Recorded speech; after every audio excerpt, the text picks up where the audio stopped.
I don't think I've ever covered a more difficult story in my 20 years as a journalist.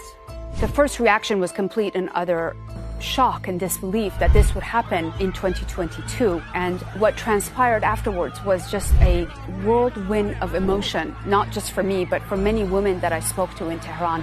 Ordinary women that I was meeting and talking to, they start crying and telling me that they don't know what else to do but cry out of anger. That was the first reaction most of the women I knew had to her death. I'm Dorsa Jabari, correspondent for Al Jazeera, and between us, all women in Iran feel like could be like Mahsa. Mahsa Amini was a 22-year-old girl who was visiting the capital, Tehran, with her family, and on September 13th, she was exiting a metro station in the center of the city with her brother at the time. She was confronted by the so-called morality police for being allegedly dressed inappropriately. So she was taken to a police station for what the authorities called so-called re-education of why the hijab is mandatory in Iran. Usually these re-education classes last about 1 hour, but that was not the case for Mahsa.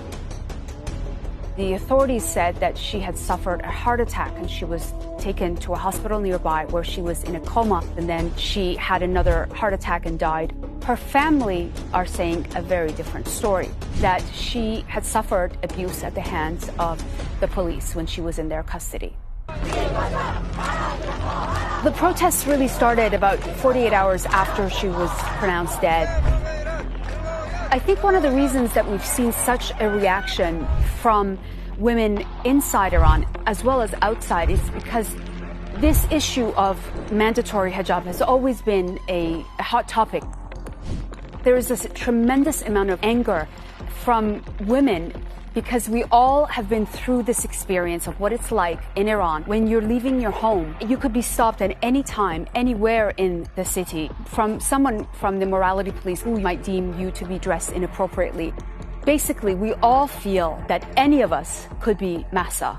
There was a connection we all had to Mahsa that was felt quite deeply across Iran. The morality police are in charge of enforcing the mandatory hijab. That is the rule in Iran. As soon as you arrive in the country, whether you're a local or a foreigner, Muslim or another religion, it doesn't matter. You are required to be dressed a certain way. Different parts of Tehran, at least, are more strict about the hijab. The more official places you go to, like government offices, they're more inclined to abide by the mandatory hijab. But I think this latest incident highlights the fact that no matter where you are or who you are, you're always at risk of a confrontation with the morality police.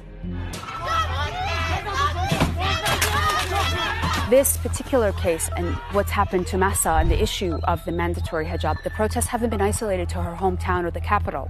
We've seen over a dozen cities where people have come out to protest. And although the numbers are fairly small, but even those small numbers are significant because we know that they risk being arrested and detained for just coming out and protesting. That is the reason that we've seen a number of crackdowns taking place.